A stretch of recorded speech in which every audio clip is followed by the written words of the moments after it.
the viability of those services just wouldn't be there. We'd have to pull a number of services. We're already pulling some of the services and constantly tweaking the Darwin network, and we're going to need to do more just to continue to make it work with the current cost imposts that we have on our business in Darwin. But if you double the cost of cabin crew in Darwin, and we talked about the numbers before, I don't know the exact number, but I think it's somewhere around 10%. You double that cost base and that will put us so far underwater that we'd have to pull about half the Darwin flying. And that would have a serious impact not only on Darwin but on Cairns and on all of the tourism industry that rely on those services to feed passengers into Darwin. And at the same time, like for instance Thai Airlines, who camp at the Boulevard where I camp in Sydney, they would eat your trade. Exactly, yeah, we're competing with carriers that are flying directly over the top, and we're trying to get to the Darwin proposition. We also compete directly with those carriers. In fact, a lot of those carriers also do tag flights in Australia as well, and they're not subject obviously to Australian terms and conditions or wages. So we're competing with them on a number of different dimensions. Darwin is one of them. We're competing directly with them. We're competing in intra-Asian markets with them. And as you point out, the labour rates are considerably different. And also the other imposts. A lot of these get, they get government debt sponsorship, so they can access sovereign debt rates. They get significant support in terms of depreciation rates. They're not subject to things like payroll taxes and other obligations, which all add up to considerable burdens when you've got a large labour force that you're employing in this country. Do you have any idea of what, the mid-shot? This is a serious problem for Australia, as is the bloody dollar for farmers. I mean, the price of wheat now is, I won't say what it is because I'll get pulled into gear, but it's no good. What's the average, just say Philippine Airlines, what would the average mid-shot for a pilot be there? You say our mid-shot and top is $500,000 a flying hour. Have you got any idea what you're competing against in terms of dollars an hour? Doesn't matter. I guess it's a bit out of... I'm going to give you some examples on cabin crew and pilots. A lot of the competitors we compete with in Asia for cabin crew, the standard salaries that we see in the more developed Asian economies, let me say that because there's some economies like Vietnam, China and Cambodia where the salaries are significantly lower. For the more developed ones, you're paying cabin crew getting around $1,000 a month. That tends to be a typical sort of salary or around that sort of level. We tend to pay our salaries even for our offshore cabin crew is around $2,000 a month, and our onshore cabin crew around $5,000 or $6,000 a month. So there's significant difference just in cabin crew alone. In tech crew, in a lot of the more developed economies, there is a global market for pilots, and it tends to be, for instance, for a captain around the $200,000 US mark.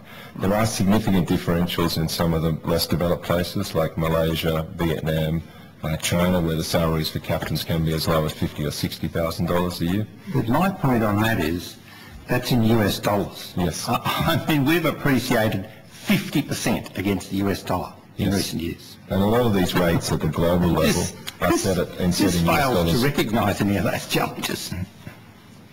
God help us.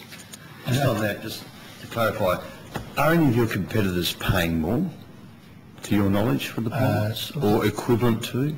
Off the top of my head, Senator, I don't believe there's any competitors paying more. If you relate everything back to US dollars, certainly not. There was, I know the stats when it comes to British Airways because we do a joint venture with British Airways. Before, if you go back to 2004, our pilots were being paid more than British Airways per unit cost. Today, it's actually turned the other way.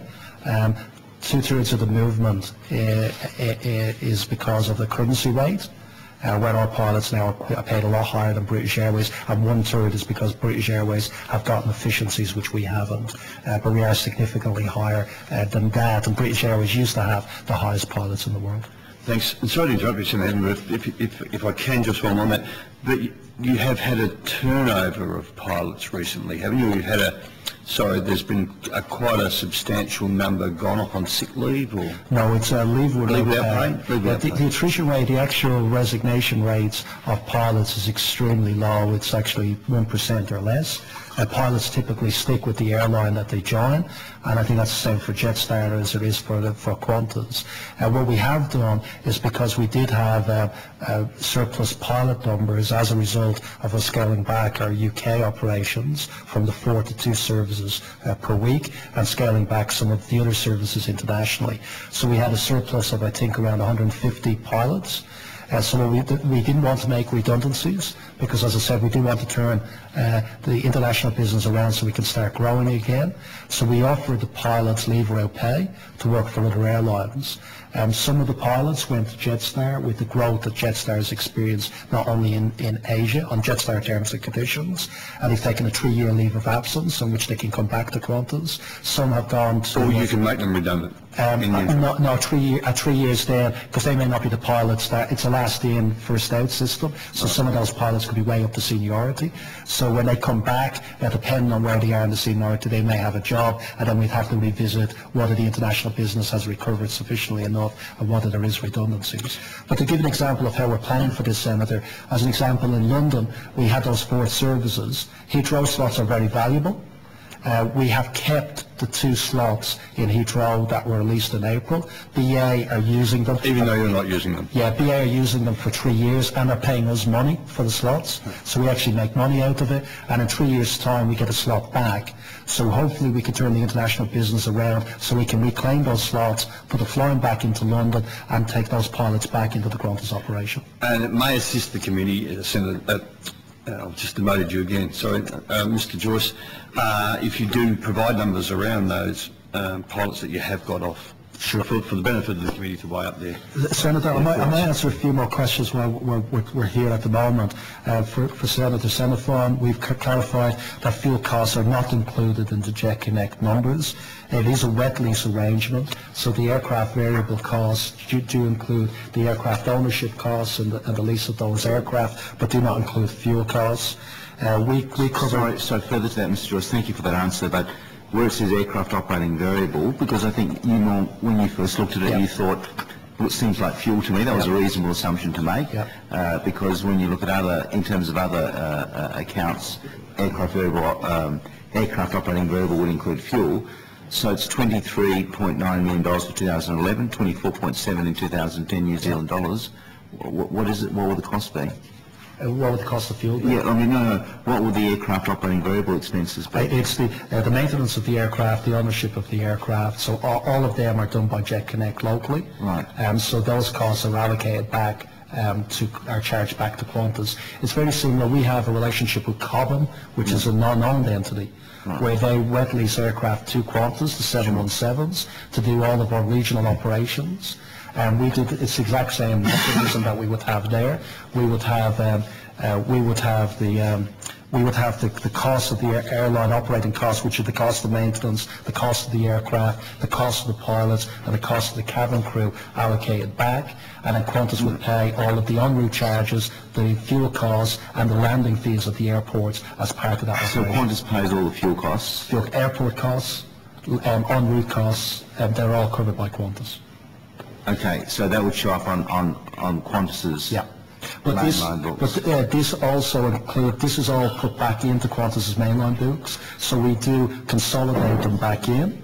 Right. So there's no pass. We're not saying that Jet Connect is making $11 million as a standalone entity that is completely different from Qantas. It is allocated back into the Qantas results because it's part of the Qantas network. But when you get the revenue, sorry, Chair, I'm just trying to sort this out, and I'm not suggesting anything improper. I'm just trying to understand when it says revenue from operating activities of $73.4 million in 2011, New Zealand, and you're saying that the costs, you've got manpower and staff related, $37 million, aircraft operating variable 23.9, other 5.3, that's 66 million, and you had some other revenue, so it's $77 million in revenue, $66 million in expenditure, profit before related income tax expense of 11.2 million New Zealand.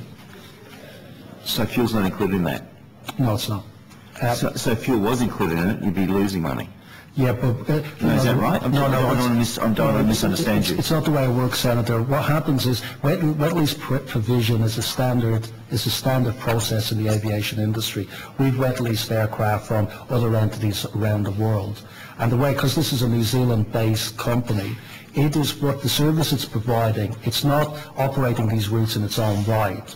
The service it's providing is a wet lease operation. What we mean by wet lease is it provides aircraft with crew to Qantas. But not fuel. No, it just provides the aircraft. Other wet leases include fuel, don't they? Sorry? Would other wet lease operations yes, include a normal lease is called a dry lease, which you can get leases which include fuel and other costs associated with them.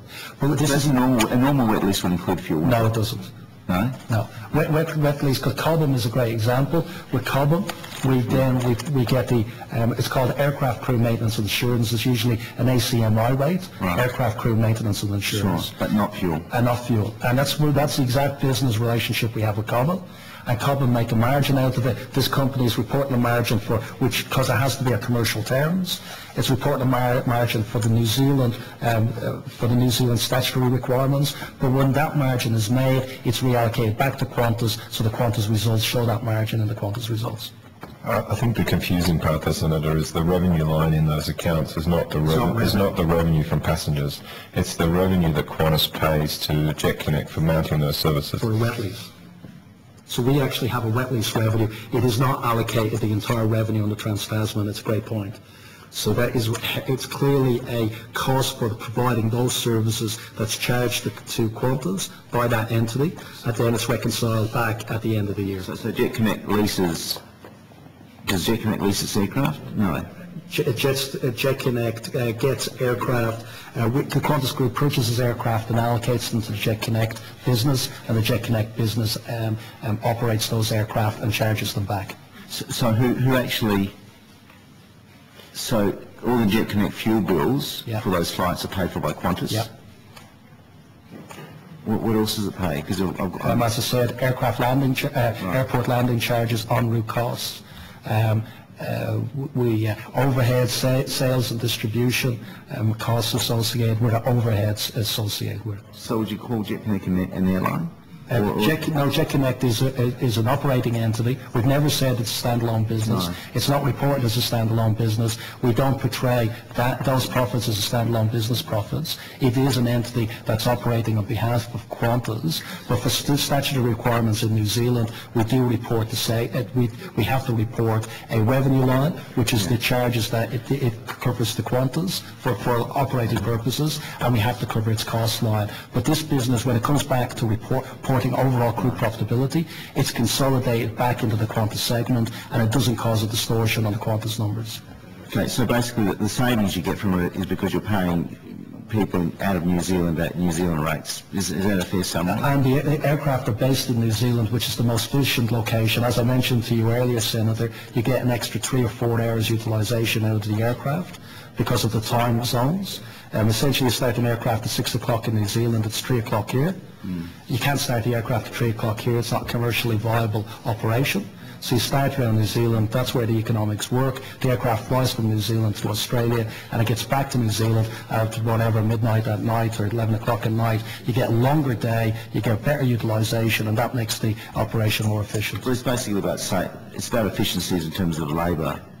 I'm not criticising you. No, there's a combination. Labour comes into it, absolutely, because it's on New Zealand rates and it's competing against Air New Zealand and Pacific Blue. This operation wouldn't exist if it wasn't competitive against Air New Zealand and Pacific Blue. That's why we needed New Zealand cost base. But a large element of it is the efficiency you get out of the aircraft. If we had to do with Australian crew, we'd have overnight accommodation to start the aircraft in New Zealand. That would be a burden on these routes that they can't support. And the wet lease arrangements, that's between Jet Connect and Qantas in terms of working out who's what, but it's basically wholly owned by Qantas, isn't it? It is, but we do these things on a commercial basis, so we have dealt with wet lease arrangements previously, Senator, and as I said, we have a commercial agreement with Cobham, which is 100% not owned by Qantas. It's a separate entity, and Cobham wet leases aircraft to Qantas under commercial terms, and Jet Connect's terms are no different. Just finally on this, so Cobham is not owned by Qantas, completely separate. Would it be fair to say that the wet lease arrangement between Jet Connect and Qantas is that on the same commercial terms as Jet Connect, as Qantas and Cobham, which isn't? It's on commercial. There are differences because of the aircraft type. There are differences because of the crew. In terms of market rates? It's on the same terms, yeah. The Cobham would make a similar margin out of the operation of the aircraft than Jet Connect would, based on the operation that we would have.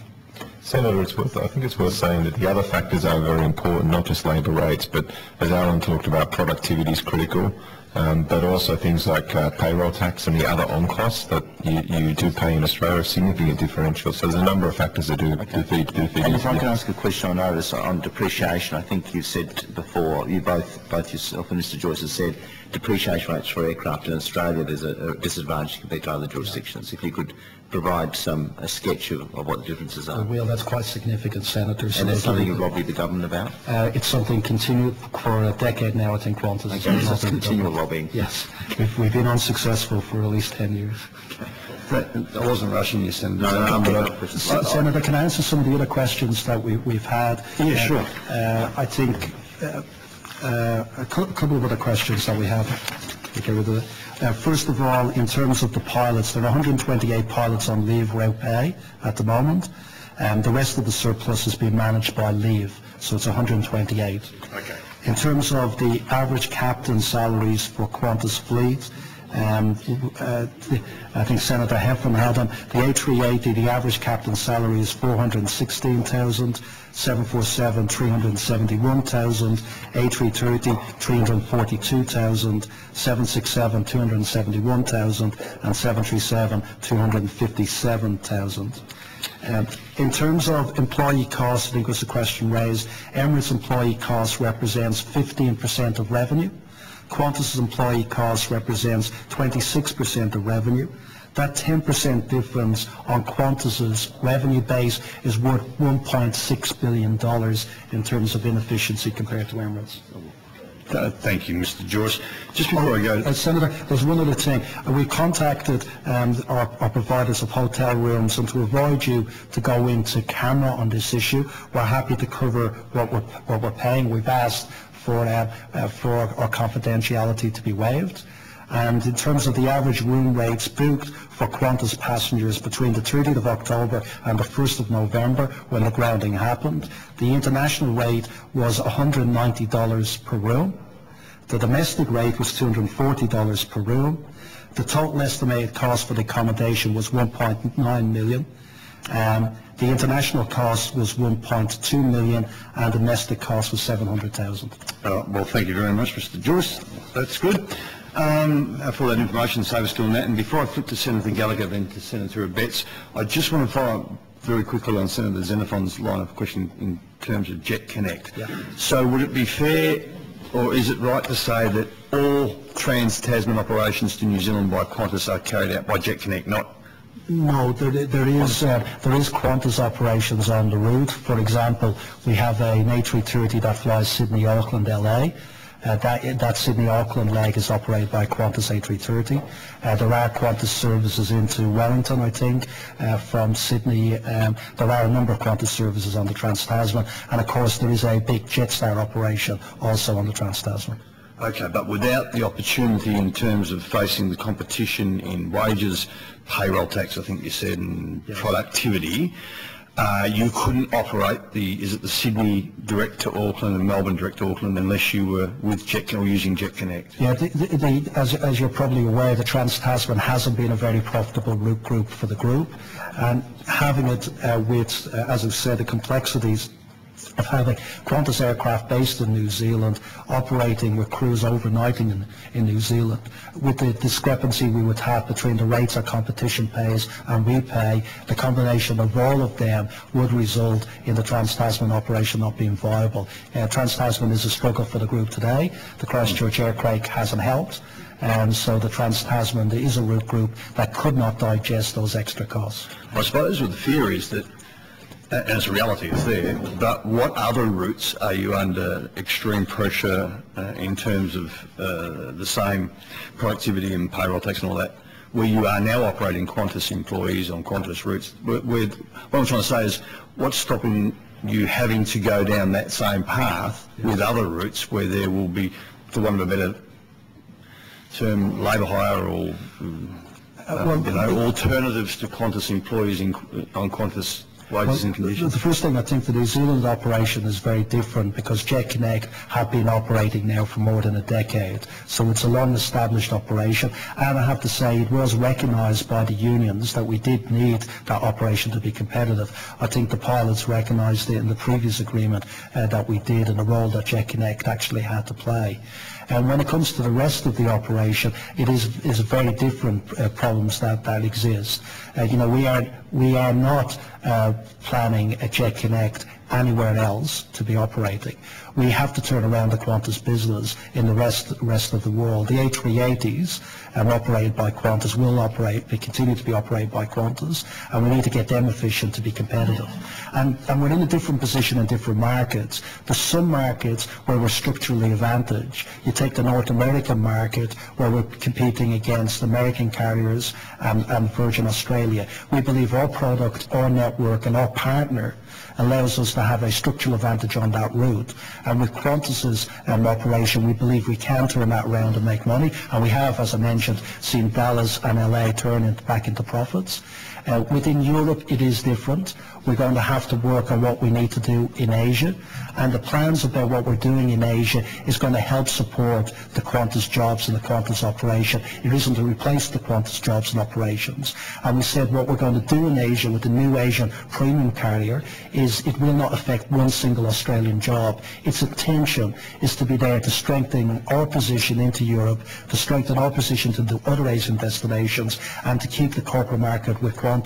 So we're not creating JetConnects around the world to do this. This is unique to the New Zealand market. The problems are different in other markets, and you need different solutions, and JetConnect is not the solution. Okay, and just before I do fly back, and I understand and appreciate that, and I will come in Senator Pond, but am I right in assuming the similar arrangements are from Singapore to London now? Because every time I've done that, it's always been British crew.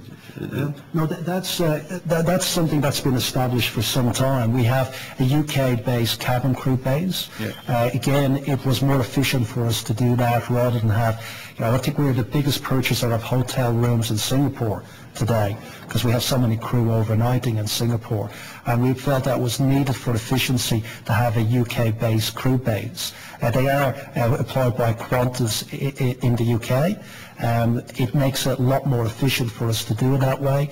There's no pilots employed by that, so it's very different. It is cabin crew, not pilots, and it doesn't have a maintenance arm like JetConnect has to do its own maintenance. Okay. So it's a very different type of setup, and that's not uncommon. If you look at international airlines around the world, they will just not have a home base for their crew. They will have bases around the world where crew are located because it's a more efficient way of actually crewing the operation. Thanks, Mr. Joyce. Senator So let's follow up from the line of questioning. But in terms of the Trans-Tasman routes being a tough market, Qantas actually increased their frequency. It's about 168 flights a week, isn't it? Qantas itself or JetConnect? Oh, sorry, well, JetConnect has increased. Well, Qantas advertises, you see the ads, you assume it's a Qantas flight that you go on. No, what's happened on the Trans-Tasman, we've actually reduced, I believe, size of aircraft and increased frequency to appeal to the corporate market. Okay. Because we felt that frequency was a requirement, and not the wide bodies in particular were losing a huge amount of money. So you've got the 737s. So we've got the 737s instead of 767s and A330s operating. At one stage we used to have a 747. We used to have a Brisbane, Auckland, LA service with 747. That was using a significant amount of money. We've replaced that 747 now with 737s, and that's a significant increase in frequency, but not an increase in capacity. Okay. And just in terms of when you decided to ground the airline on the 29th of October, you didn't ground JetConnect, did you? No, it was a separate entity, as you said. But you have control over that entity, don't you? We do. But we didn't have... You could have if you wanted to. We could have, but the reason why we grounded the airline was because of the lockout. The lockout applied to employees of Qantas Airways, the pilots, the engineers, and the TWU employees, which meant it was impossible for us to continue the operation with that lockout taking place. JetConnect was not subject to the same industrial relations dispute. Because it's a totally different workforce. And nor was Qantas Link, nor was Jetstar. So Qantas Link continued, Jetstar continued, and JetConnect continued. It was a different workforce. Or there are different employment conditions. Different employment issues. Okay, thank you. Thank you, Chair. Okay, thanks, Senator Xenophon. Senator Gallagher. Thank you, Chair. The lockout certainly put two things in perspective. One is that you had a dispute that wasn't being resolved with your employees, and the other was the absolute catastrophic damage to the Australian economy that the 24 hours plus of no flying did. So in that environment, clearly under the Fair Work Act, there are no requirements to notify anybody. Under your aircraft operating certificate, you had a duty to notify after you made the decision. And under the Qantas Sales Act, there's no requirements to talk to anybody. Is that a fair assessment? No, I don't think there is, Senator, because the damage to, I'll take your first part of your question, I don't agree with the premise. The damage to the Australian economy was already taking place because we already had industrial action taking place by the three unions that had disrupted over 70,000 passengers, had cost Qantas over $68 million, and we had the unions talking about 48-hour stoppages, a slow bake, this taking place over a year. So the damage to our economy would have been a lot greater if we'd let this continue. It wasn't, I think actually by our actions I would actually contest that we brought minimised the damage to the economy and to Qantas because we brought it to a head. We stopped this lasting a full year. We stopped hundreds of thousands of customers being disrupted, and we stopped hundreds of millions of dollars of cost to Qantas by doing the way we do. So I contest that the damage was caused by the ground. More damage would have been done by the continued of the industrial action. Yeah, thank you. I'm really concerned about the domestic side of the Qantas business. So for argument's sake, if Sydney, Melbourne is reportedly the third or fourth busiest domestic route in the world, yeah, and you're operating that sector with probably the oldest planes in the Australian domestic market versus 4, I think it's been reported to this committee here, by Virgin and probably 4.5 by Jetstar. What age are your planes operating that sector, the third or fourth busiest domestic sector in the world? I think we supplied the answer to the average Qantas fleet age, which is 11.9 years. I believe that's in the numbers. We do have some aircraft. So if I can butt in there, if I was to take out the A380s which don't fly domestically, yep, and there's 6 of them, I mean, you're probably 3 times the age of the Virgin fleet. 11 or 12? We have some aircraft, you're right, Senator, that are 20 to 25 years of age, but we do have a plan for those aircraft to be replaced. The older 767s will be removed from the fleet next year when the 787s come into the fleet. They're the oldest aircraft that are operating, the Rolls-Royce 767s. There are 7 of them that are removed, I believe, during 2013-14, that financial year. But can I say, Senator, I think this comes back to why you need a successful, healthy Qantas, because we are spending this year, we've reported to the market $2.5 billion, next year $2.8 billion on new aircraft and new technology. We're spending more than any other major airline apart from the Middle Eastern carriers. We have to be able to fund that out of operating cash flows. And at the moment, this year, our operating cash flows were $1.7 billion. So we're actually borrowing $800 million to replace the fleet. No business keeps it going like that is sustainable. We do need to renew it. We are going through a renewal phase. We are replacing these aircraft and have significant orders over the next few years. But if Qantas cannot get its free operating cash flows up to that $2.5 billion so we don't have to borrow, it will go into a vicious circle of losing its investment grade credit rating, of not being able to fund the replacement of the aircraft, and that is unbelievably detrimental to the airline. So we know we have to do it for renewal. We are doing it at the fastest pace possible. Actually, at the moment, we're doing it through borrowings, which you shouldn't be doing, and it's not sustainable long term, but it shows you the importance of improving our profitability. Otherwise, we won't be able to replace those aircraft. So you mentioned depreciation. So would it be wrong to assume that you're operating domestically a fleet 3 times older than your competitors? fully depreciated, generating lots of cash, and then putting it into these startup ventures, which won't be called Qantas, and which the majority of your staff, whether it be a baggage handler or a pilot, will get no opportunity to work in and share in that venture. And they're funding these startup ventures, which Mr. Buchanan said were, if they have to pay Australian wages on the domestic sectors, will fall over. No, that's what not hope true. has your staff got of believing your plans? But that's not true, Senator. The vast majority of the capital that we're expending goes onto the Qantas brands. I think in the response to questions that were asked on notice, I think one of the senators believed we were only taking one 737-800 this year. We said we were taking 9 737-800s this year, and 16 are coming in the next 2 years. Those aircraft, in actual financial terms, we're spending more on Qantas's domestic fleet than we are on Jetstar's fleet. We're spending more on Qantas's international fleet than we are on Jetstar fleet. In fact, over the last 4 years with the A380s, we've spent nearly $4.6 billion on the A380s alone.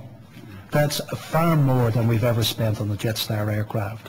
So, this is a completely false belief that somehow that the Qantas brand is not getting the capital. The Qantas brand is getting the vast majority of the capital. And that's gone both domestically and internationally, and that Jetstar, which has the biggest return on invested capital as a segment, is actually getting less capital. Now, that's the situation. There isn't not this position where Qantas Domestic is subsidising Jetstar. In fact, Jetstar is helping subsidise Qantas International as Qantas Domestic is. And all of those segments, all the profits they make, are going against the significant deficit that we have in that international business. I think the other thing that's worth pointing out is there's a lot of focus on the subsidiaries in Asia. Our total cash investment or equity investment in all of our Jetstar ventures in Asia is probably around $200 million. And when you think about the cost of one A380, which is in excess of $300 million, it puts into perspective where's the capital going, where's the $2.5 or $2.8 billion a year that Alan talked about going. It's not going into those investments in Asia. Those investments in Asia are creating real opportunities for shareholders in the future, but the primary investment for the largest bulk of capital goes into aircraft into our Australian domiciled businesses. To take Senator Heflin's point about the uncompetitive nature, I mean, Qantas has grown in Australia, employs 30,000 people in Australia. It's governed by Australian industrial relations laws. They have agreed over the years many agreements. Your comments could be viewed in your comments basically are saying that those people are not competitive in the real marketplace. So they're suggesting that we tear up agreements, tear up the Fair Work Act, get rid of payroll tax. I mean, you live in Australia, you operate in Australia, your profits are generated in Australia, and you come here making statements about payroll tax, which most reputable employers in Australia pay, and the like.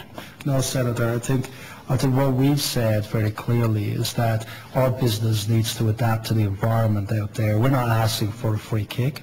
We're not asking for a free handout. What we're asking for is the ability to be able to manage our business and to change it and make sure it's flexible to be able to adapt with that environment. We're pointing out the advantages our competitors have, and I think Senator Heflin was pointing out the damage that's caused the manufacturing industry, the wool industry, a whole series of other industries because of the strong Australian dollar and because of what that means in terms of our competitiveness as a country. That's a reality. We all have to face up to that reality. And it means that Qantas needs to adapt. And the issue that we're focusing in on is the work practices that have been there for a long time, that new technology and changes mean we have to adapt to.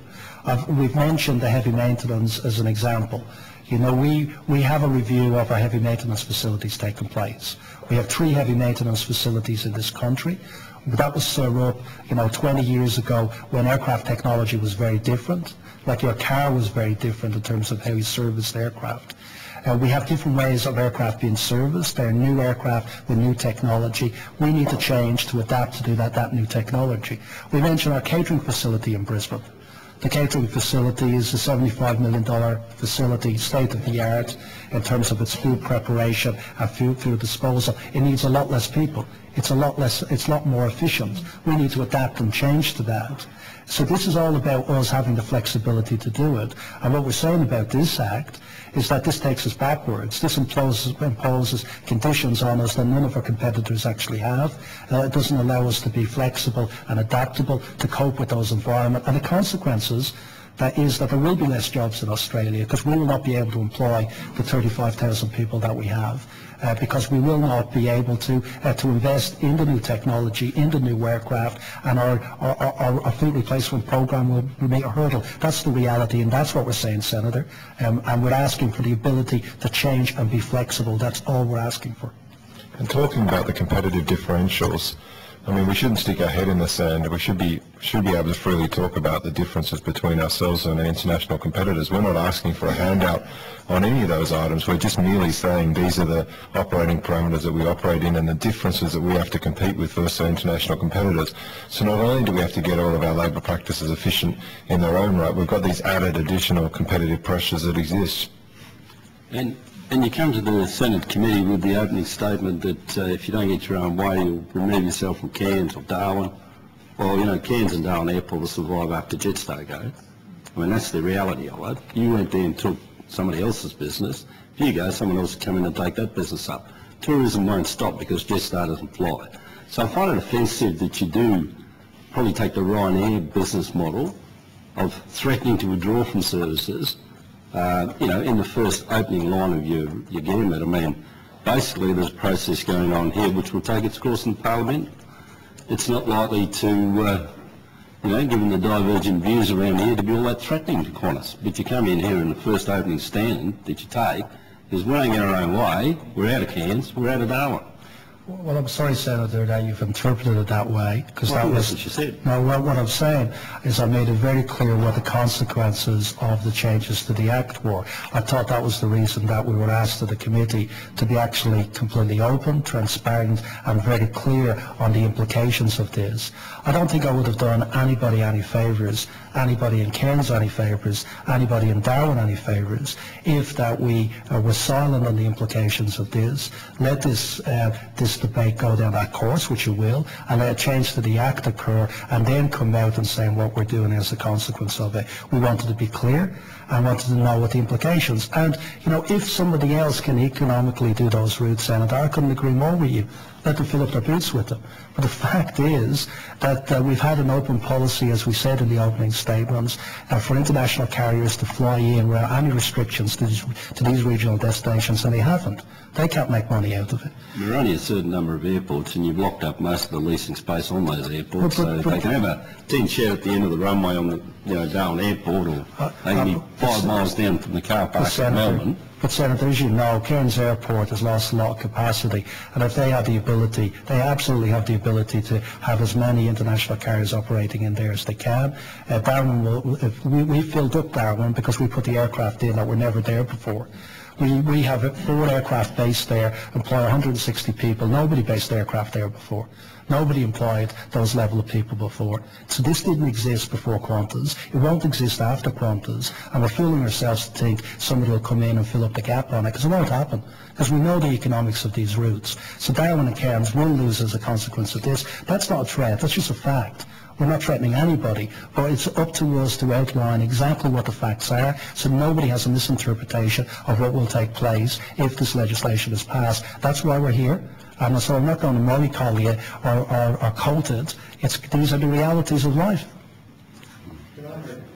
I know what you're going to say, Senator Heffernan, but I'm just thinking... Do you have many more questions, Senator Gallagher? You're not being rushed?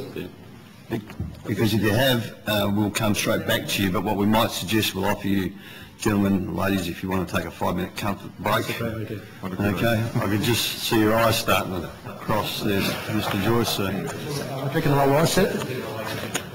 Senator, just reconfirm, we have a 12 o'clock cut-off to leave, so if we could keep to that. We will keep to that. Thanks, Senator. So take a 5-minute break. And so, enjoy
Welcome back.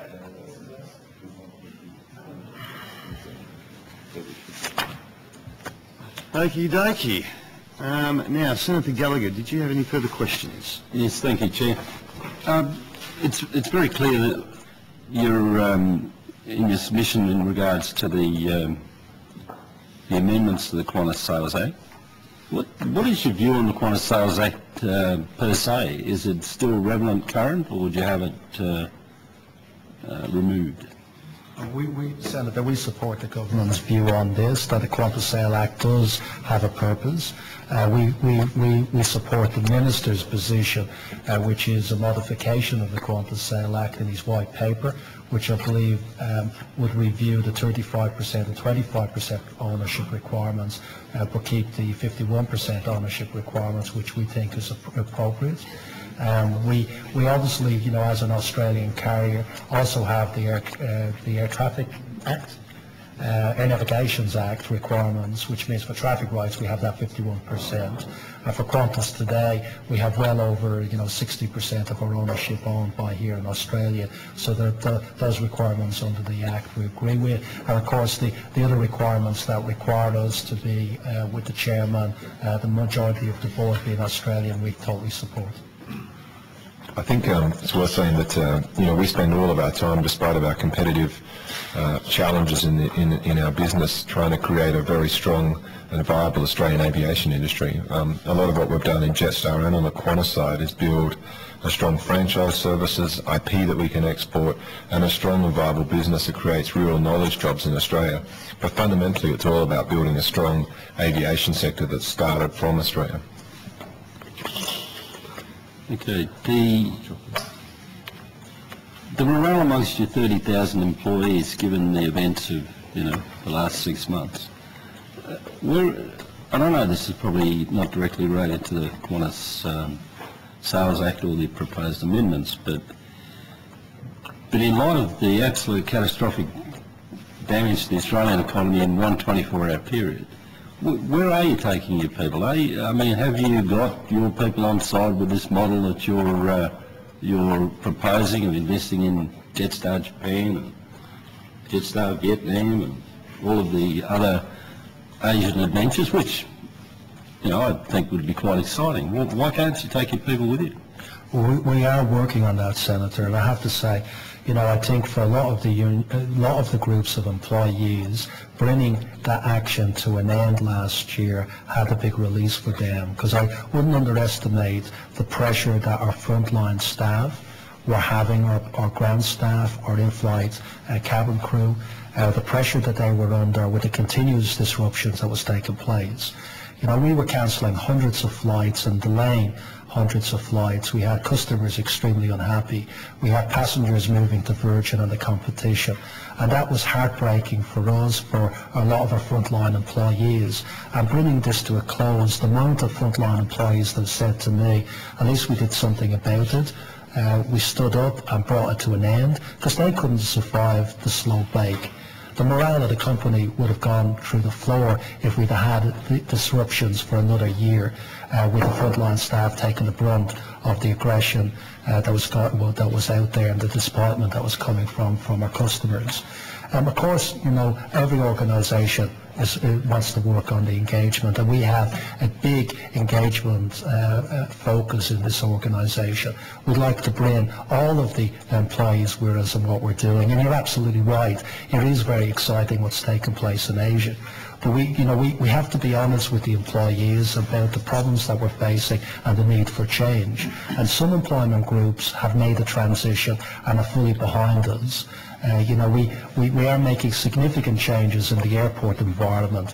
The airport staff have introduced a major change with the check-in system, the new automated check-in system that we have.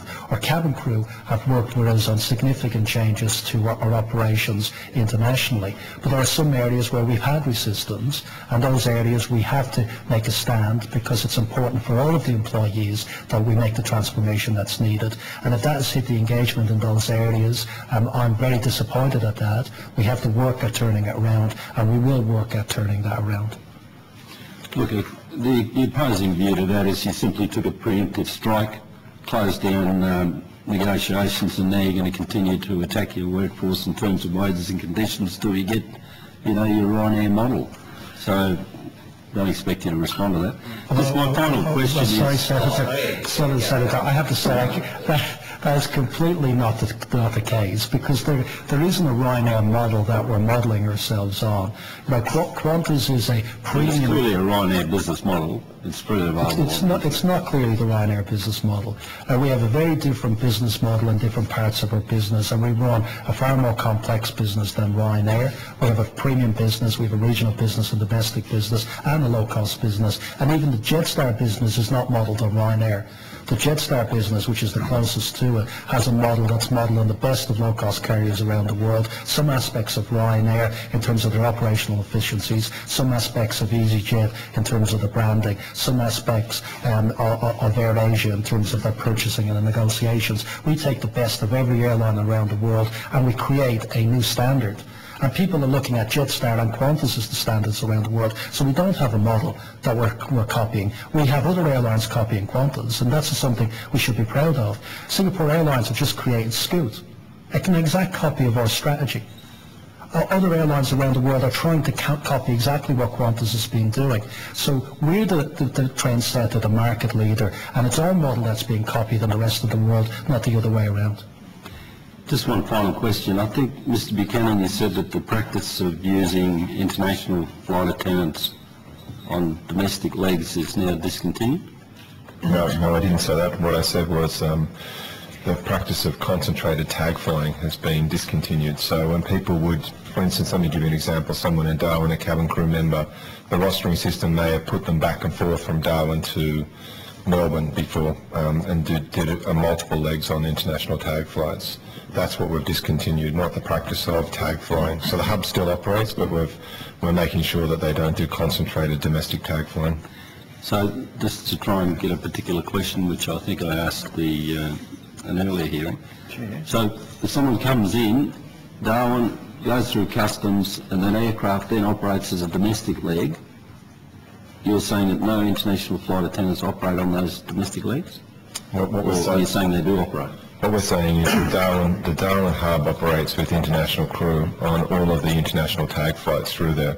If there's a purely domestic flight number flight to and from Darwin, which we do operate back of the clock that don't connect onto any of those international flights, then they'll be served with Australian domestic crew. For the flights that are international tag flights, they'll be served with an international crew, which is a mixture of Australian-based international crew and international-based international crew. I'm just trying to work out is when they're flying in a domestic sector in Australia, will they be paid Australian wages and conditions? When they're flying on international flight numbers that are going in and out, so the tag flights that go from Darwin into any of the Australian ports, they'll be paid wherever the domicile of the employment is. Thank you. All right, thanks, Senator Gallagher. Senator Abetz. I'll have a quick one. Quick one before I go. Look, there was a scant reference earlier to the carbon tax, and in light of your announcement last week of an increased fares by virtue of the imposition of the carbon tax on the 1st of July, do you expect your business to recoup with that increase, that announced increase, the full cost of the carbon tax on by fare payers, or will you be diverting other revenue from your business to subsidise the cost of the carbon tax on your business, which could be going towards better employment conditions for Australians? Well, Senator, we cannot digest the cost of the carbon on our domestic operations, and we've made that very clear when this was announced last year. We signalled our intention to pass that cost on to the consumers. And in the announcement last week, we have announced a range of fare increases, ranging from $1.80 per sector on a Sydney-Camden leg, as an example, short sector legs, and we've rated it in 4 zones, all the way up to $6.80 for a Sydney-Perth sector, a long sector of the domestic market per sector per passenger booked. So that's what we will be increasing the airfares from on the 15th of February. Of course, we're a unique company, and that this applies from the 1st of July, but we have people booking now for the 1st of July travel, so it means we have to increase the airfares now for that period for travel from the 1st of July. It will impose around $115 million cost on the airline. Our intention is to raise that through this increase in airfares. Our belief is it will be fully recovered. The domestic market, we have seen fare increases that have taken place as a consequence of increased fuel. And in the domestic market, we are recovering that full fuel increase. So we believe we can recover the carbon tax as well. If it was on international, we wouldn't. We'd be very worried about it. We also announced the $3.50 increase because we're also subject to the European trading scheme, which comes in also this year. And that's a $3.50 per sector increase on applicable sectors into Europe that we've also increased the airfares on. And we're also the only airline in the world that's subject to 3 regimes because we're also subject to the New Zealand regime, which is going to have a carbon tax on it. Now our view has been the same as the IATA view, that our preference would have been a worldwide system, so that it was a sectorial approach per sector, and that all of the airlines in IATA would have preferred a system that would apply to all airlines, so you don't have distortions associated with it, and the complexity of managing a huge amount of different types of schemes with the different requirements on them. That would have been our preference. We're also undertaking a huge amount of activity to reduce our carbon footprint, because along with our CO2 reductions, we can reduce fuel costs. And as I mentioned, our fuel bill in the first half of the year is $2.2 billion. It's gone up by $450 million. We have every incentive to reduce our fuel costs anyway, and we will be doing a range of activities to reduce that cost. And there are a number of things that we intend to do. First is the continued rollout of efficient aircraft. As I think the chair asked about the fuel efficiencies of the new technology, that new aircraft like the A380 and the 787s will dramatically reduce our CO2 footprint and reduce our fuel costs. We are starting the first Australian airline to operate a sustainable aviation fuel flight, and we're doing this in March. We believe that there's a huge opportunity to create sustainable aviation fuels here in Australia. We spend that $4 billion a year on fuel. It's all going to the Middle East. There's an opportunity for us to invest here in Australia, and we are working with the government, working with state governments for funding to try and start testing a number of different alternatives for sustainable aviation fuel, which could create thousands of Australian jobs and we believe can do an efficient rate. We've signed up for 2 alternatives, Solozyme and Selena. They are using, one of them is using algae from sugarcane and using the waste from sugarcane. One of them is using rubbish from the cities. We're also trying some other alternatives because we believe no one source will produce the fuel that we need.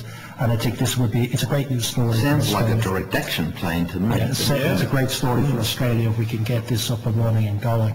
And then of course we've been spending a lot of time on reducing our weight on the aircraft and using sophisticated new tools like satellite navigation to improve the flight paths into airports.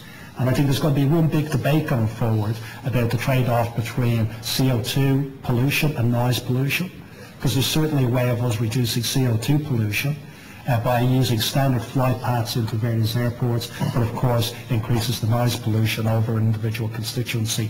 And I think that's a worthwhile debate for us having gone forward, because there's a real opportunity for us to reduce fuel costs and CO2 costs with the use of the satellite navigation systems that we're employing at the moment. So it's something that we don't take. It's something that we don't take lightly. It's something that we need to invest in. But we have the biggest incentive you could imagine. If your fuel bill increases by $450 million in half a year, you don't need any other incentive to reduce your fuel costs. Right. Okay. So 150 million annual cost. 115. 115 annual cost. Fully recouped by the Australian consumer. It's passed on to the Australian consumer. We cannot So digest the it. Australian public pays, and that's at variance with whatever other company, Sorry? with other airlines around the world will be forced to pay. So it only applies to domestic, so it doesn't, it only applies to domestic travel, so it doesn't apply to international. You made that very clear, Mr. Joyce. I'm going to pull it up because we are mindful of the time. The Senator Betts has been waiting. You don't want to talk about carbon tax? All right. I'm happy to, Senator Evans, but if you want to waste your colleagues' valuable time on questions that were answered that you didn't like the answer, tough, all right? There's nothing in it for you for the advertising. That was a very good answer, very helpful. Move on. Shows the cost of living will increase and that a direct action plan would work. So a very good answer. But Chair, unlike some of my colleagues, I'm happy being a senator. I'm not auditioning to try to be a CFO of a airline. But if I might just ask a few questions. And first of all, Mr. Paul Sheehan had an article in today's Sydney Morning Herald. I don't know if it's been drawn to your attention, but it tells us that a business class airfare on the website, Sydney to London, was $7,547, whereas with Emirates it was $3,757, which is a pretty stark difference. And without going into all the reasons why that is that an indication of the sort of competition that Qantas is facing on its international routes? Absolutely, Senator. I think it's a good example. We know that the Qantas brand does demand a premium, but that premium has limits, and that the premium that we have both domestically and internationally is something that we think is very valuable. It's something that we nurture. It's something that's the reason why we're investing in new product and new technology. But the fact is that we mentioned before, Emirates have their labour costs are 15% of their total costs, as an example. Ours are 25%. That 10% difference on a $16 billion business is $1.6 billion. That is a huge difference. We also have a difference, as Bruce pointed out, in depreciation, because they have accelerated depreciation over their assets, and they also have other advantages given where they are and where they're located. They don't pay any taxes, corporation tax, payroll taxes, so all of those make a huge difference and mean that Qantas has to compete with those type of airfares. I should say that I think there's another carrier on the economy side that just came out with a $650 airfare to the UK. So we're competing with extremely low airfares, and because of the economic situation in the European market, with the economy suffering and the impact that that's having on travel, we are seeing very aggressive airfares out there in the marketplace, with people filling up their capacity, because airlines have a lot of fixed overheads, a lot of fixed costs that are in place, and incentivise carriers to go out there with very attractive airfares to fill up them and get some revenue for them, and that's what we're experiencing at the moment. I think at the last hearing, Mr. Joyce, you indicated to us that the commentary by one of the unions about doing a slow bake on Qantas was having a huge impact in relation to forward bookings. I understand that the author of the slow bake comment and his union have now come to an arrangement with Qantas. Has that been fully finalised as yet? It has, Senator. So through the Fair Work Australia process, when we went into arbitration, both parties then had constructive dialogue in that process and reached an agreement before Christmas, which has just been ratified by Fair Work Australia. So when are you building the new hangar? We're not building. This is a deal we could have done 9 months ago. This is a deal we could have done a long time ago, and all of those conditions and requests were dropped when we signed the deal. Right, so we've had a lot of this agitation within the marketplace and quite inflammatory commentary by certain people against Qantas for a period of 9 months.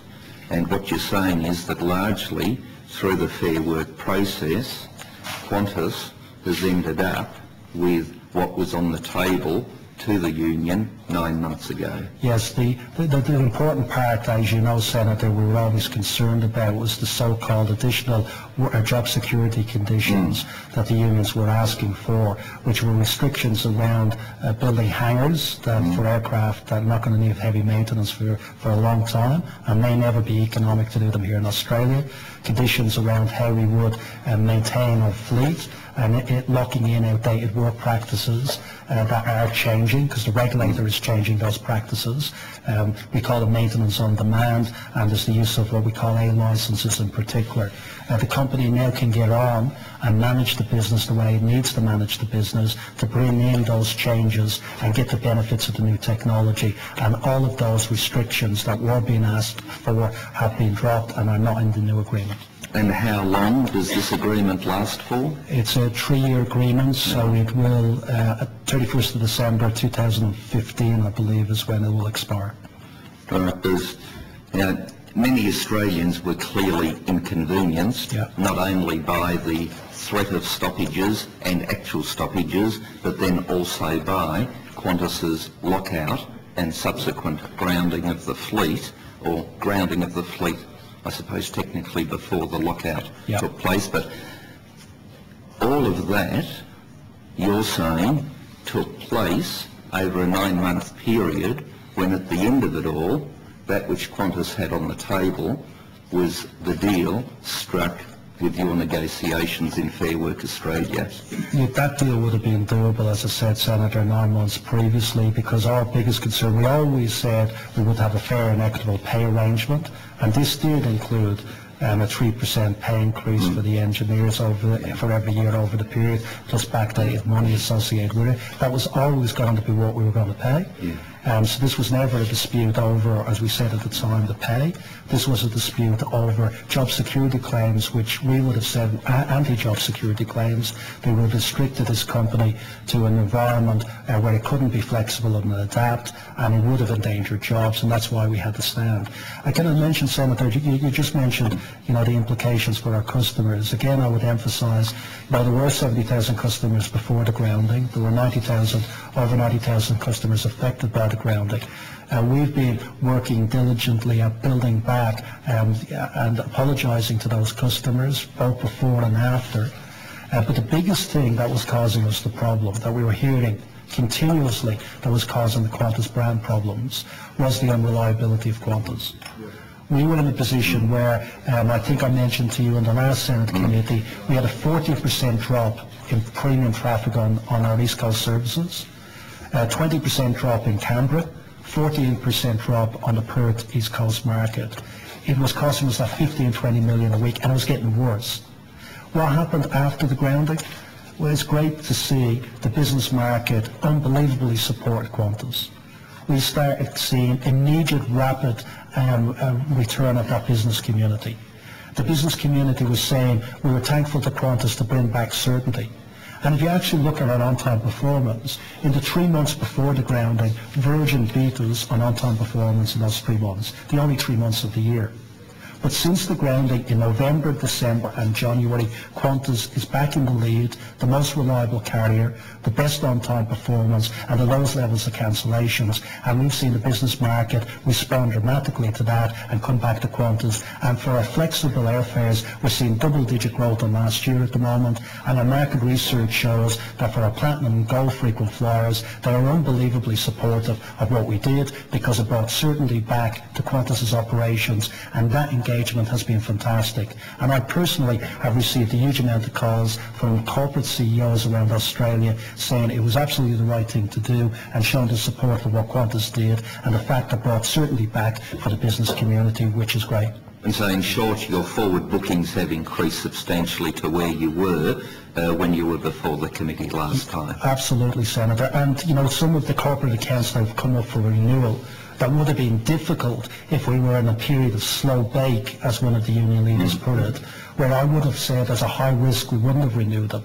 We've renewed those contracts at the end of last year, and we even obtained some contracts we didn't think we were going to get because of that support from the business community, because they believed that this brought certainty to Qantas's operations and it was absolutely the right thing. So not only are we back to where we were before it, I think our brand for those core frequent flyers is a lot stronger than it was before this. Last time round you were being vilified as a rogue employer for having used the provisions of the Fair Work Act, and it's interesting to note that the person that made that highly inflammatory commentary, Senator Bob Brown, is nowhere to be seen. When the real hard work is done without TV cameras, Senator Brown is never to be seen. But that aside, are you aware are you aware of any other employers that have taken similar action to yourself in relation to lockouts, which would indicate that if you are a rogue employer, then there must be a lot of other rogue employers out there in the marketplace? I think there are, Senator. I don't know the list. In the trucking industry, mate. Yeah, there's been a few, I think. That Yes. But again, I think it's a Roads or a few lockouts?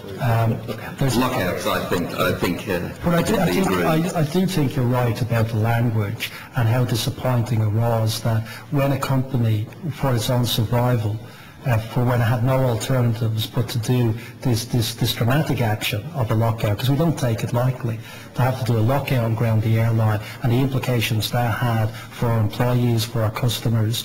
It was something, as I said, we don't take lightly. But we did it as a consequence of the union action, and we did it as a consequence of the union saying this was going to last another year and that they were going to have 48-hour stoppages. The unions would have done it anyway or were doing it to us. We cancelled over 800 flights, I think, because of the union action. We delayed another 350 more flights. 70,000 people impacted onto it. There was no condemnation of the unions saying that they were rogue unions. And their action was more detrimental to where we stand. And I don't think it helps the debate in this country when you've got a very tough industrial relations environment and where companies have no alternative but to take the action they have to in order to ensure the survival of their companies. And as I said at the time, the easiest thing for me to do would have been to give in to the unions.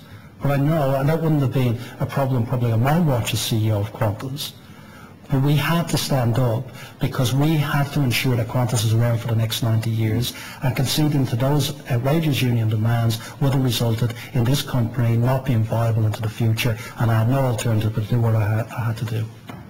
Right, can I, as I understand, last time there were 3 unions with whom you were in dispute with.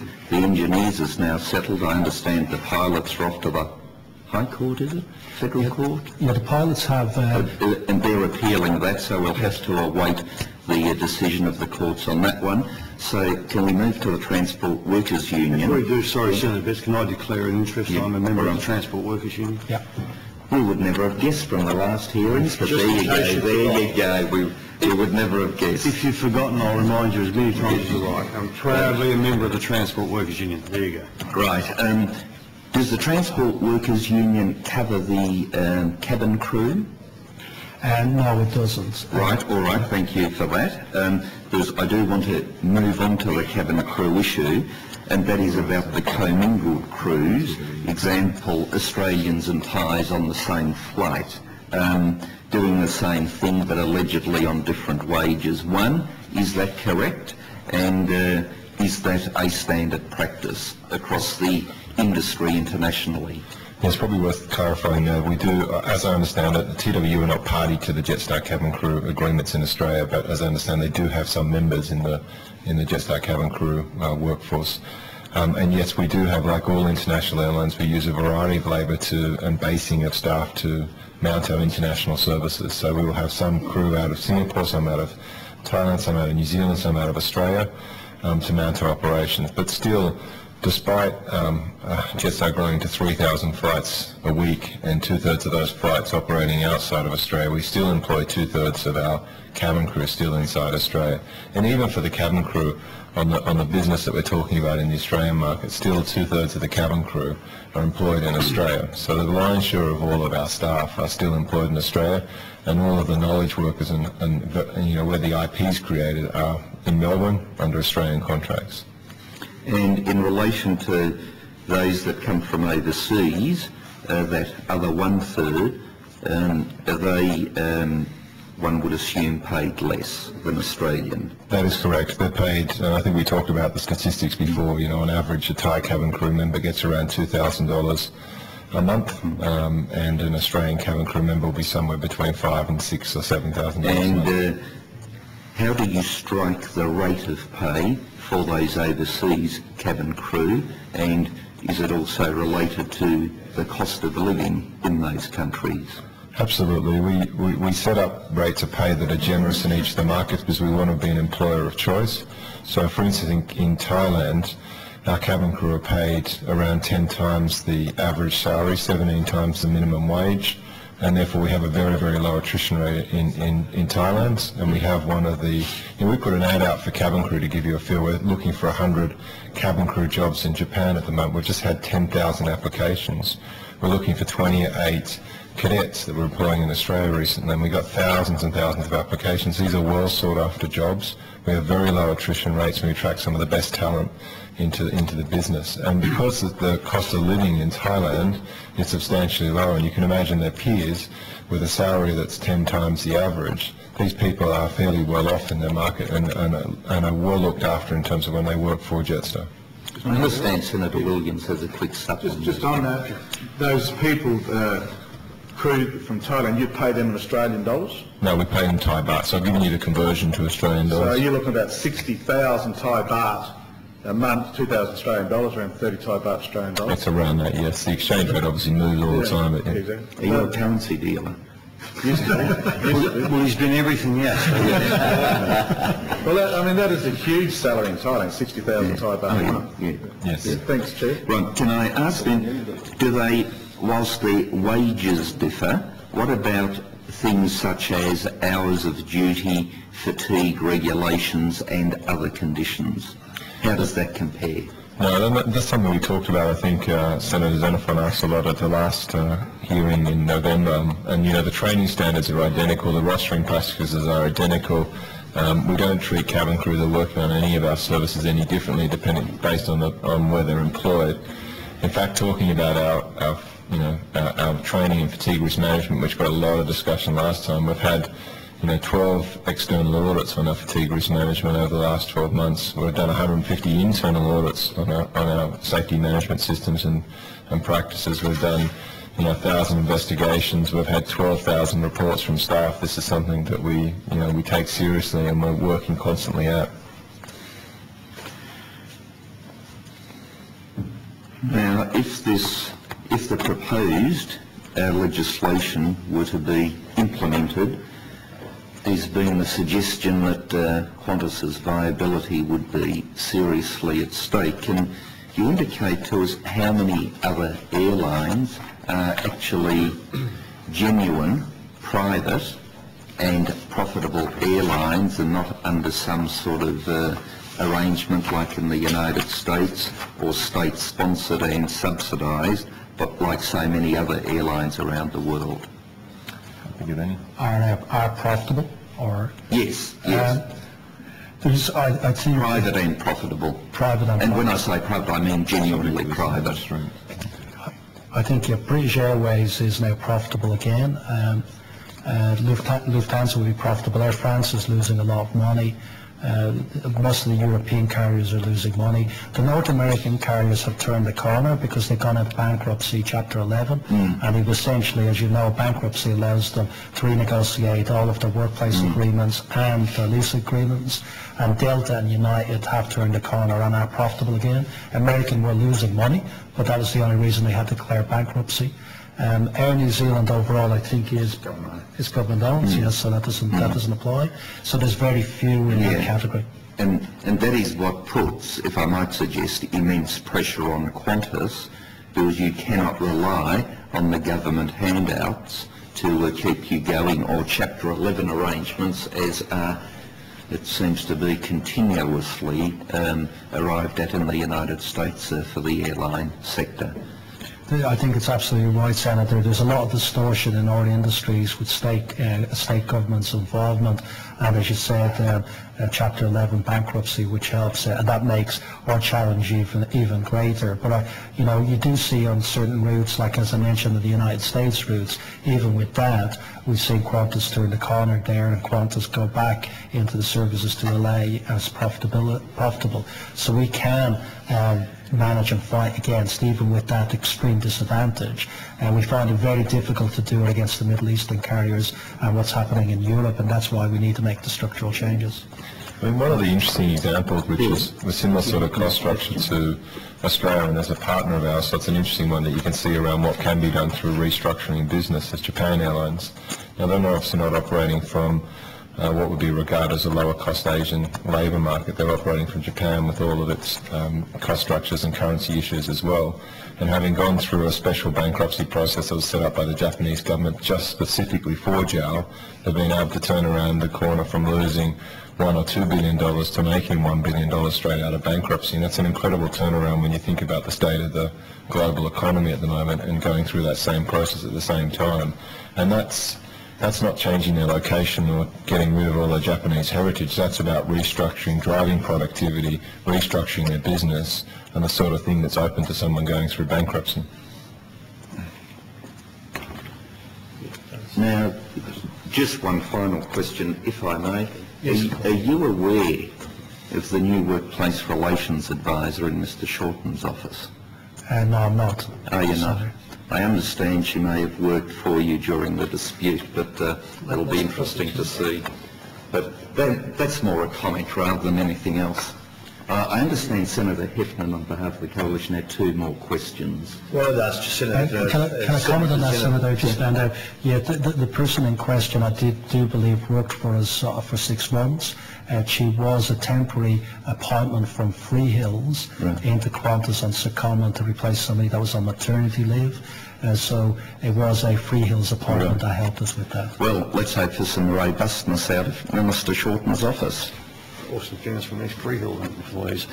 Senator Heffernan, I've got Senator Xenophon has 15 minutes.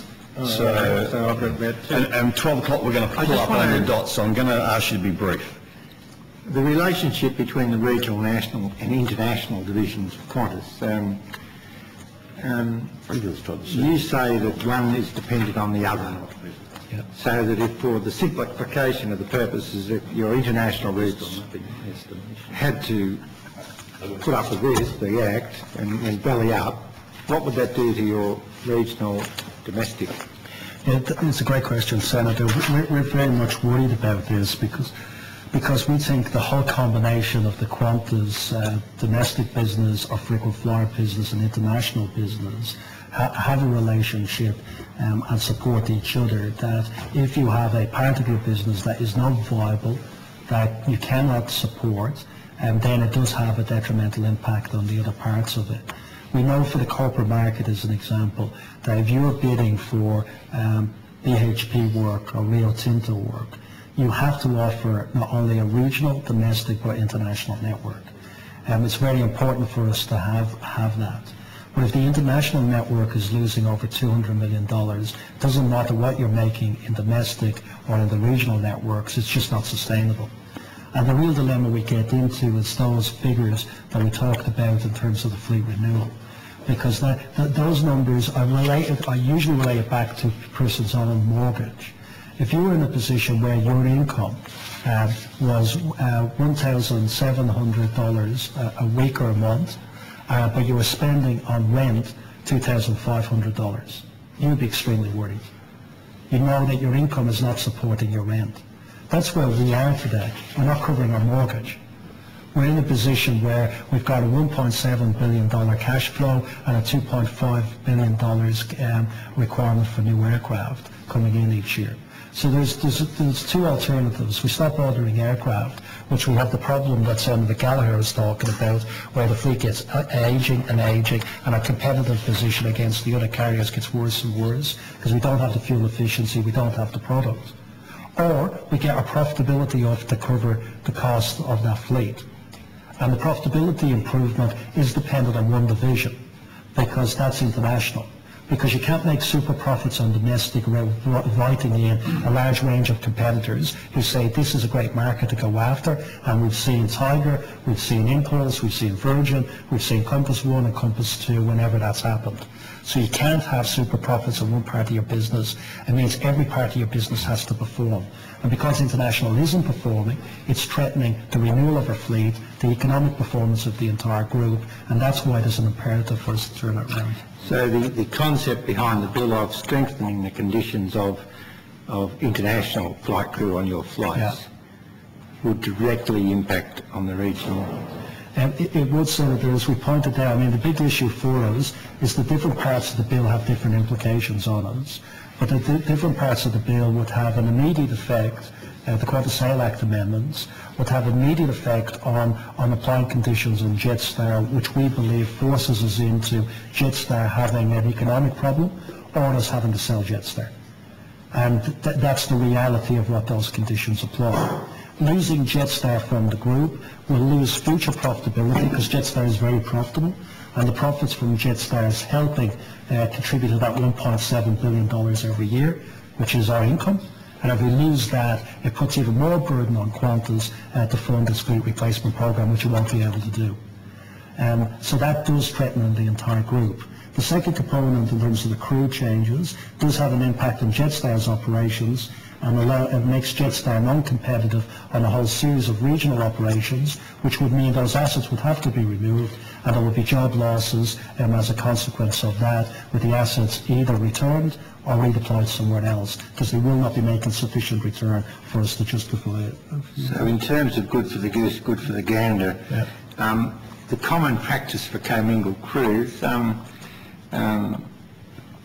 internationally compared to Qantas, what happens internationally? A lot of carriers have what we would call tag flights of one kind or another, where they do operate their own crews on different jurisdictions and pay their local domicile rates. And one good example is something that we do with Qantas, which we fly Sydney, LA, New York. That's a tag flight between LA and New York. And we do play Australian terms and conditions on that tag flight, even though it is across another jurisdiction. The one difference, because there's no local traffic rights, so we can't pick up local traffic, but it's still, we do carry our own onward traffic, so there's traffic that we let off in LA, and that we can pick up and take on to New York. And a lot of carriers do that. Cathay do that in this country, where they have what's called their own onward traffic, where they can pick them up and fly them onto a leg. Adelaide, Melbourne is a good example where Cathay do it.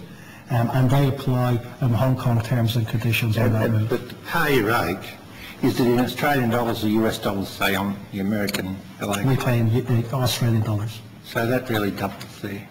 And it makes the route even harder. Yeah. I think it's worth saying that most international airlines have bases around different parts of the world and use a variety of crewing models to get both efficiency and productivity, and also to compete with the other local providers. So a lot of the US carriers have bases in Asia. Obviously, Qantas, we talked about the base in the UK. It's quite a common practice to have people located in different parts of the world, which helps you with the logistics of actually running an international airline. Okay. Thank you. Senator. Only 12 minutes to go, and rather than slow bake, this is more like microwave questions, if you like. Can I just go to the issue of Jet Connect? Qantas pays all the bill for Jet Connect. Can I just clarify that?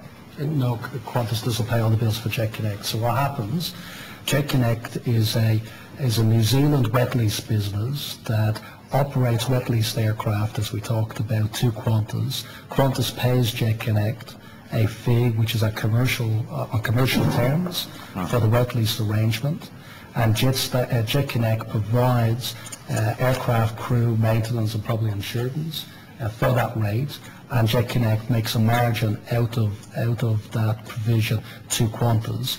Qantas then operates those aircraft on commercial routes, like the Trans-Tasman, and then Qantas pays, in addition to those charges to Jet Connect, it pays the fuel, the en route, the airport landing fees, the sales and distribution costs itself, and it keeps all of the revenue associated with the sale of the tickets, and some of that revenue goes to pay Jet Connect.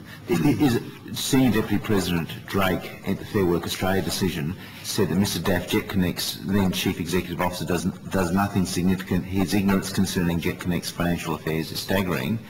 In other words, that all the key decisions are being made by Qantas. Would you agree with that characterisation by Senior Deputy President Drake? No, I wouldn't, because I think we are in a position where some of the significant decisions relating to Jet Connect are made by the local management in terms of the recruitment, in terms of the provision of where the maintenance is done, in terms of the management of the AOC. So Paul Daff at the time, as an example, was the AOC holder. That is a significant responsibility for any airline. Myself and Bruce at different stages have held that.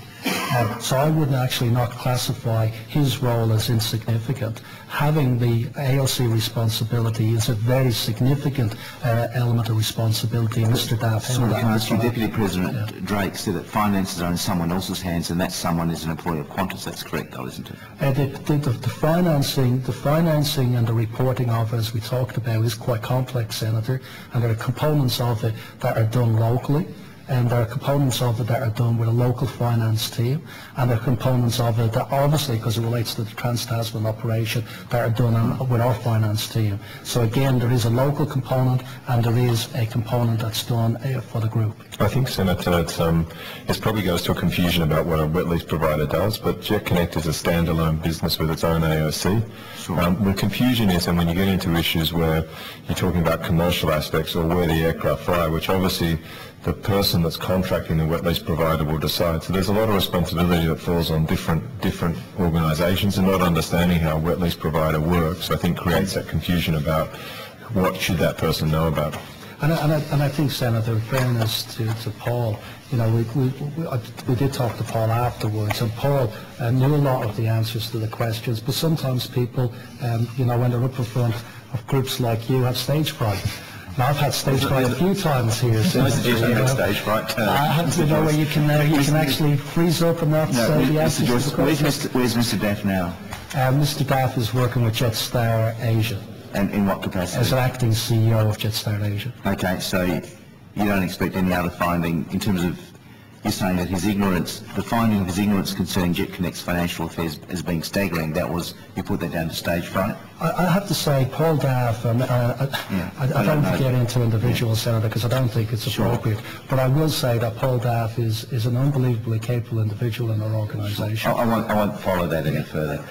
And he has gotten this role in Jetstar Asia, because I think highly of him, Bruce thinks highly of him, in the management team, and people can have issues where the performance, they make mistakes on it. That was not the Paul Daff we knew. Unfortunately, I think those comments are unfortunate. It's not the Paul Daff I know, and Paul Daff is a very capable, very well manager, and he's managed JetConnect. I'm only referring to the judgment or part of the judgment. Mr. Buchanan, on the 18th of July 2011, the Sydney Morning Herald reported you were saying that, and again, I was staggered by the figure, so if it's wrong, please correct the record. It says, and I'll quote from the article, he said that the company is aiming to maintain a 20% share of the Asia-Pacific low-cost carrier market and might need to have as much as 400 aircraft by 2020. Is that right? I think that's straight mathematics. So what we said was that to maintain a 20% market share, you'd need 400 aircraft if the growth in China and Japan would continue at the current rates. So that's just straight mathematics. We estimate that there'll be around 2,000 aircraft required in Asia-Pacific to satisfy the low-cost carrier demand. And what we're seeing now is North Asia, which is China, Korea and Japan, which previously been closed to low-cost carriers and are opening up. We're going to see large growth in those markets. Well, if that grows, so that's not inaccurate then, that quote? That's not inaccurate. No. So that means in terms of the Qantas Sale Act and the whole issue of subsidiaries, I think Mr. Johnson referred to it on the last occasion, there's nothing in the Qantas Sale Act that would prevent international routes being flown by Jetstar, for instance, and Qantas being largely a domestic carrier. But there's no prohibition in the Act for that, is there? But there's no, I think there's no prohibition in the Act for all of our international routes being replaced by Emirates or Etihad or United one day. You know, the market will dictate who actually flies internationally and which will survive. I tell you our intention, Senator, our intention, you know, I hope someday that Jetstar can be very big and have great size like that, because that's great for Australia, that's great for the group, because these aircraft will be flying all over Asia. We want Qantas to be in the same position. I want to turn around the Qantas' international business so Qantas can have the same growth opportunities that Jetstar have. So the intention, and the only way you can succeed, you can't, I absolutely believe, lock this into legislation to say they're going to put restrictions on Qantas that somehow would ensure that Qantas stays as it is, because it won't happen. If you put those restrictions in place, Senator, all you'll be ensuring is the absolute demise of Qantas. It has to be commercial, it has to be flexible, and it has to adapt. That's the only way you can ensure what you're saying never happens. And it's not our intention, and we absolutely want this great brand to be flying to every continent around the world, but we have to have a commercial entity. Can I put it to you these terms? Your predecessor, Jeff Dixon, said back in 2005 to Alan Kohler that he said that, Jetstar compared to Qantas about 20% of the size. Yeah. Clearly that's not the case now, and it's not a criticism. But are you able to say with some certainty in 5 years' time or 10 years' time how big the Qantas livery will be, the Red Flying Kangaroo will be compared to, say, Jetstar or other subsidiaries? But I have to say, Senator, I completely disagree with the premise of your question, because there's, the premise of your question, I have to say, is there's something wrong with Jetstar being bigger than we expected. I'm just suggesting, Jeff Dixon made a prediction back in 2005. What do you see the future of Qantas itself, the brand, compared to, say, Jetstar or other subsidiaries? And can I say, with Jeff Dixon's prediction, which I did say, he was only talking about at the time, because I know exactly what the 23 refers to. It refers to the first set of aircraft that Jetstar and 20% was in an interview in 2005. 67 cents to the US dollar. And I mean, Jeff Dixon would have been, Jeff Dixon in his mind, when he was CEO of the Qantas Group, would have thought Jetstar had this huge potential, and that if we could deliver on it would be great. And he'd be overjoyed at the success that Jetstars have today, because I think that's great for the Qantas Group. So I'm hopeful, to answer your question directly, Senator, that the proportions remain the same, and both carriers are growing by double digit in terms of the ASKs over the next decade, because then we have succeeded. And it could be the possibility that Jetstar continues to outpace Qantas in growth, but our aim, and what we're trying to do with the business, is get Qantas in a position where it can grow again, because where it is today, nobody in their right minds would put any more capital into Qantas International. And that's what, all of the analysts, all of the shareholders would be saying. We have to turn it around, and we have this plan to turn it around so we can put more capital and grow the international business. And you're confident you turn it around in the next 3 years? We said our target is to get to a break-even in 3 years, and to get to the return on the cost of capital in 5.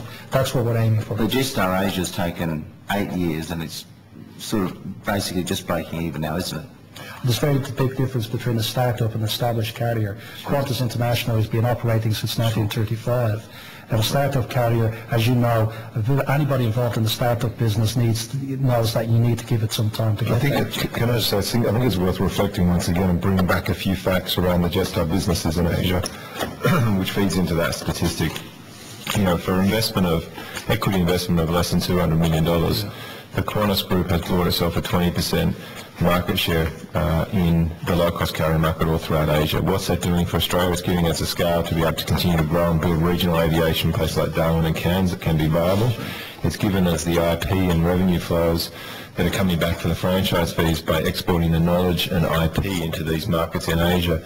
And what are we placed? We've got an opportunity now to continue to participate in the North Asian freeing up of the market, which puts Qantas at a massive opportunity.